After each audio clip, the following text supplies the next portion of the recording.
Good morning, everyone. Virgo here. It is September 11th, 2019, and I hope everyone's having a great Wednesday.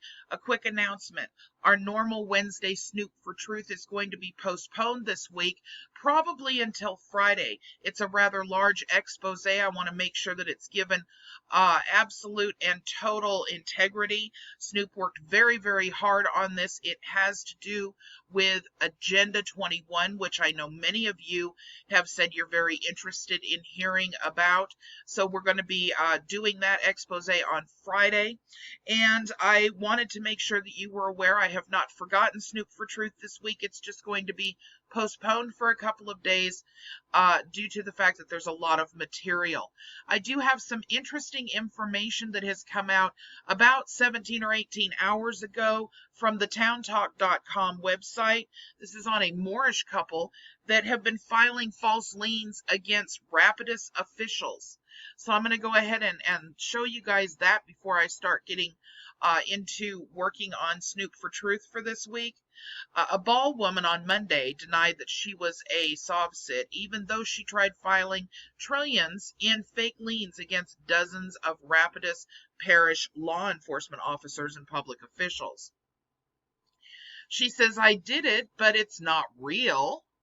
Maria Yvette Canada, 53, when asked by a prosecutor if she claimed to be among those who don't recognize the authority of federal, state, or local governments. There's, of course, a photo of the two of them. They are a couple. It's convenient to say that today as she stands here in an orange jumpsuit, Rapidus Parish Assistant District Attorney Christopher Bowman said later in the hearing. Still, Canada was granted a reduction of her $57,500 bond by 9th Judicial District Court Judge Greg Beard. She was released from the Rapidus Parish Detention Center Monday afternoon. The Rapidus Parish Sheriff's Office arrested her on May 22nd on 23 felony counts of filing false liens against a police officer or state employees. Her husband, 39-year-old Terrence Dion Anderson, faces the same charges. Both were arrested before that by the Alexandria Police Department, and charges are pending in that case, which is basically what started the whole incident, according to this. So she was speeding in a school zone, and it began with this traffic stop around 3:14 p.m. on April 29th. Canada passed an officer in the J.B. Notchman Elementary School 15-mile-per-hour zone, allegedly driving twice that speed. The officer turned around, flipped on his lights, and tried to stop her. He noticed that her 2015 Chevy Equinox had an odd license plate that read MNK 65792. Thinking that Canada was unaware she was being stopped, the officer hit his siren. Canada stopped in traffic near the Hayman Lane and Coliseum Boulevard intersection and got out.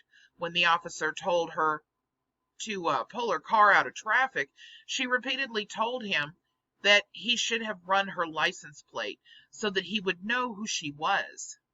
She also stated numerous times that the officer was not allowed to make a traffic stop on her. The report reads, Canada then drove away but pulled over just down the road in a credit union parking lot, and the officer pulled his weapon when he saw her reaching into her center console, reads the report, but she walked to the officer with her hands up after being handcuffed. She told him her name was Maria Demaya Bay, and she didn't have to obey any laws of the United States or Louisiana, that she was a free citizen. Maria Canada, she said, was her slave name. She was a Moorish citizen, according to the second incident report. Her car had no inspection sticker. The metal license plate on her car read Moorish Temple of New Kemet. Canada carried a plastic card identifying her as a Moorish citizen with the right to travel. According to the SPLC, Moorish Sovsits believe African Americans have special rights and privileges beyond governmental authority. It's a mesh of the original Sovsit and Moorish Science Temple movements that began in the mid-1990s, according to an expert quoting on their website. Canada was arrested, booked on charges of stopping, parking, or standing in the highway shoulder, improper display of license plate, no inspection sticker, speeding, resisting an officer, and felony flight from an officer. Less than 2 weeks later, on May 10th, multiple packages with documents purporting to be from the Moorish National Republic federal government arrived at department headquarters, according to the second report. Canada, identifying herself as Bay, had filed $10 trillion in liens against 9 specific people, including Alexandria Mayor Jeffrey Hall, Chief Jared King, and more. She was also including all other employees, and repeatedly listed them as debtors.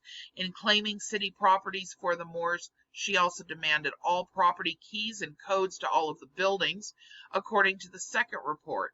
It stated that the debtors listed city employees and ADP have caused injury to the estate of the secured first-party creditor on the land that the creditor, Marie Canada, says belonged to them and the Republic, it reads.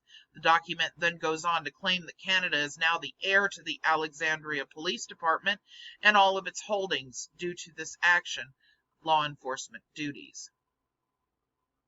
Another packet with similar documents was received from Terrence Dion Bay, identified by the department as Anderson. Those documents made the same demands. The department traced the couple's address to McRae Drive in Ball and identified them as husband and wife through a 2016 report that was on file. The Town Talk couldn't locate a marriage license for the couple in online Rapides Parish records. Canada seeks that the Rapides Parish Sheriff's Office for help with the ticket from Alexandria, according to testimony Monday from Rapides Detective Michael Gill.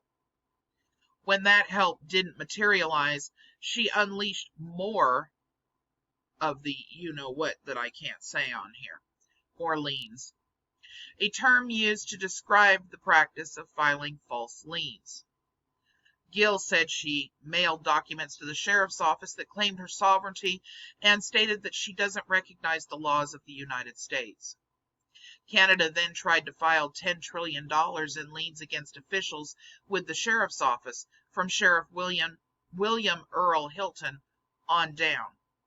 She also targeted at least 3 of the candidates running for sheriff, but charges in those cases weren't brought because the men already had left the department.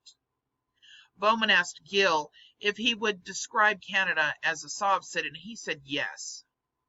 When Bowman asked Canada if she claimed to be a sob-sit, defense attorney James Ward II objected, but Bowman said it was relevant because they were discussing a bond reduction, meaning she could be released from jail, and because she had claimed to not recognize federal or state laws. That's when Canada said she didn't claim that, but it's not real. Her great-uncle also testified and said the family only could afford a $15,000 bond. When asked, he said he didn't recognize state and federal authority. Beard said he didn't believe Canada posed a physical threat to anyone. He reset bond on one of the felony charges to $15,000 while allowing Canada to be released on her own recognizances on the 22nd remaining charges, or 22 remaining charges rather, 22 remaining charges. Coffee, people. Virgo needs coffee. He warned her about the consequences of violating her bond, telling her she'd face the original bonds if she got into trouble again. And then it goes into details with regards to Louisiana's law on false liens. So these individuals are not learning their lesson. They continue to move forward with their crazy talk that's not legal. They continue to file false liens against people that are innocent or just doing their job. And this is just another example of how this turns out in the end for these individuals who honestly believe these things. It's ironic to me that Canada had decided to tell the judge and the other police officers that were in the room with her in court that it's not real. It suggests something very specific, doesn't it? That people like Sharon know what they're doing is not right and not legal. But yet they choose to move forward with their movement anyway. Why? Why? Is it to bring division? Is it to clog up the courts? Is it to just take a strike at their own expense at the government? Why? Ask yourself that, and please let me know in the comments section what you think the reason is when these people know what they're talking is unicorn crap. What is it that is making them band together to attempt to make others believe it and continue to move forward with these crazy things they're doing? What do you think the purpose is behind it? All right, everybody. I hope everyone has a wonderful day, and take care.